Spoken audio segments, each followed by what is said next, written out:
chứ quay tôi stock.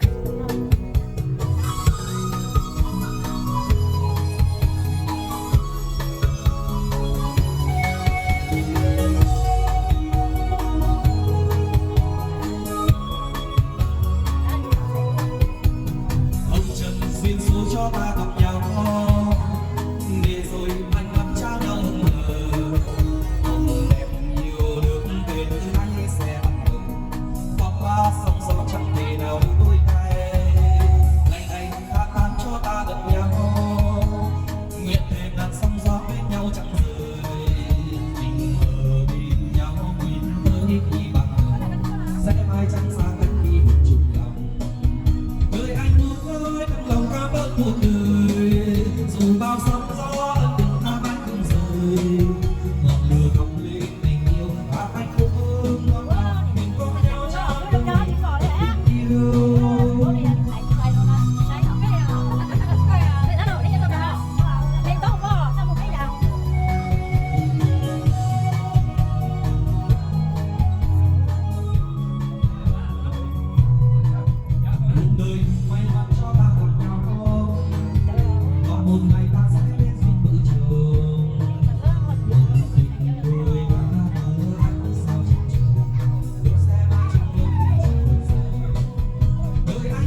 cha, chúc mẹ, chúc bà, chúc ông và niềm mong ước ấy của đôi bạn trẻ ngày hôm nay đã trở thành hiện thực. Và niềm biết chung cho tình yêu mình dành cho hạnh phúc đó. Thì ngày hôm nay trên sàn chứng kiến lớp của các viên hay họp một bên sẽ chứng kiến của tập thể các cô viên khách quý đang hiện diện tại sân trường hạnh phúc ngày hôm nay. Chúng ta sẽ cùng được chứng kiến những lễ tình yêu đẹp nhất, trang trọng nhất, hạnh phúc nhất, ý nghĩa nhất của đôi bạn trẻ tại sân khấu hạnh phúc buổi sáng ngày hôm nay. Và trước tiên xin mời chú rể, xin mời cô dâu hai em hãy cùng tay trong tay di chuyển về phía bàn tiệc ở bên tay trái để cùng tay trong tay thắp sáng lên ngọn nến tình yêu, ngọn nến sáng nhất trong ngày hạnh phúc hôm nay. Xin mời. Và trước tiên xin được mời chú rể giang xỉ của chúng ta cùng với sức mạnh tình yêu của mình sẽ cùng thắp lên ngọn lửa tình yêu để soi sáng con đường hạnh phúc của hai bạn. Xin mời.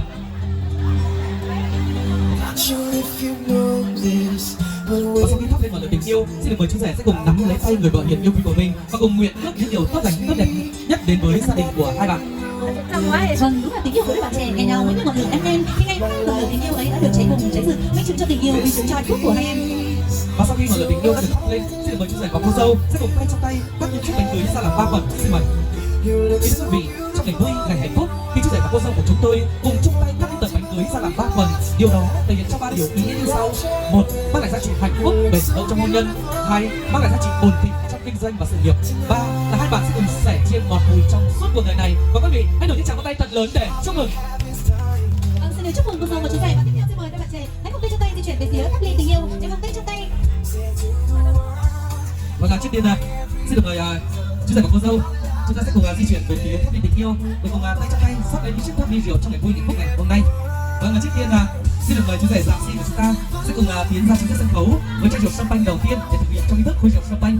Vâng, lần đầu tiên là chú rể thì chắc chắn là ai cũng rất là tự hào phải không quý vị? Và ngày hôm nay chú rể yên tâm, duy thân sẽ cùng hướng dẫn chú rể làm thế nào để mở chai rượu champagne này một cách nhanh chóng và tuyệt vời nhất. Trước tiên xin được mời chú rể sẽ cùng bóc tên vàng chai rượu champagne ra.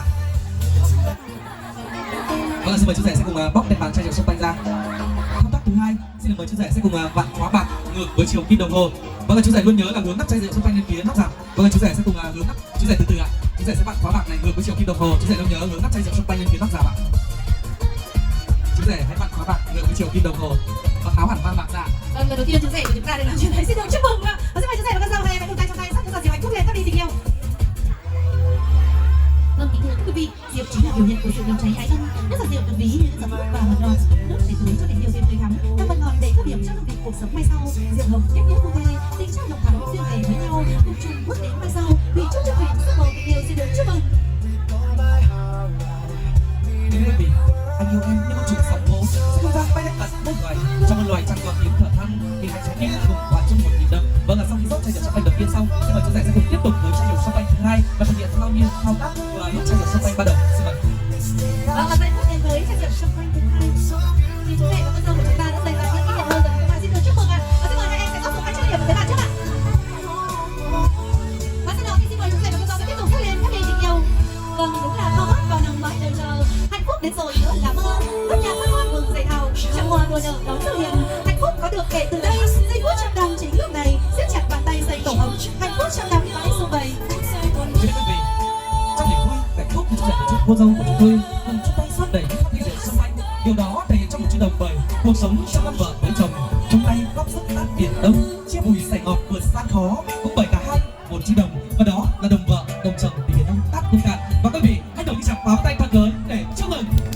Rất là ý nghĩa và tuyệt vời, xin được chúc mừng hai em và xin mời con dâu và chú rể cùng trở về với chiến đấu sân khấu ạ. Vâng, và trước tiên cho phép duy thân được hỏi chú rể một chút. Từ lúc yêu nhau, quen nhau và đến hiện tại giờ phút tại đây là chương trình đại lễ hôn quy của hai bạn đã được chính thức bắt đầu, thì xin phép được hỏi cô dâu chú rể đã quen nhau bao nhiêu lâu rồi ạ? Vâng, một năm không dài và không ngắn, nhưng mà trong khoảng thời gian đấy đã đủ để cho hai bạn tìm hiểu nhau và cùng nhau ngày hôm nay là quý vị đã cùng trở lại để cho câu chuyện tình yêu của hai bạn. Và một câu hỏi tiếp theo xin được dành cho cô dâu là không biết trong vòng một năm qua chú rể muốn cô dâu bao nhiêu lần ạ? Bữa nay ta có đánh con chắc luôn là Cô dâu chắc là nhiều quá không nhớ, nhưng mà trong ngày vui ngày phúc ngày hôm nay cô dâu thủ viên của chúng ta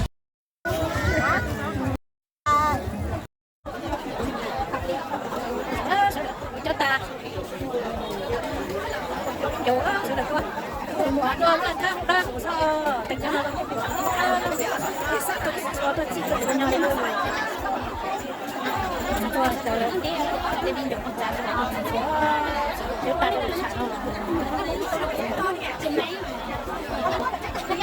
Đâu ta nào đâu cái gì trong nào đây đây có đi nhiều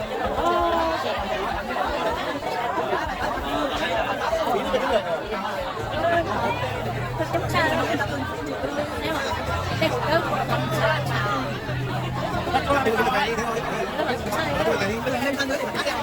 chết đóng xả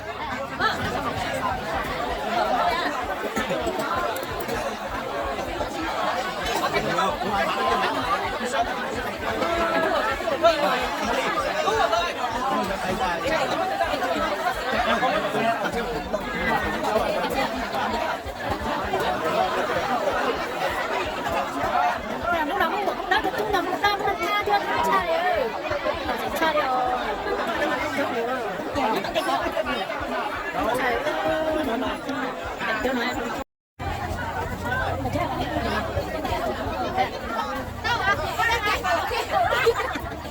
đã bỏ con lúa ra đã cho bác đã cái gì à tuần sau đủ có tao đồ xe thì tao đi ra không được xe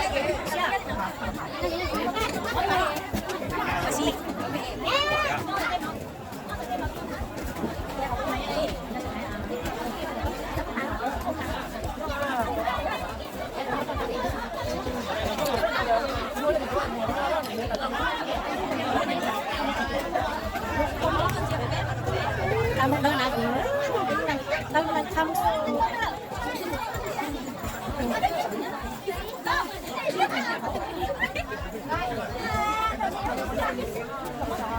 cái gì này mất cả bị chết đóng xá kia mà muốn chúng tôi thì nó chưa cái nồi nó tắt con tắt được chứ rồi cái tùng của nhà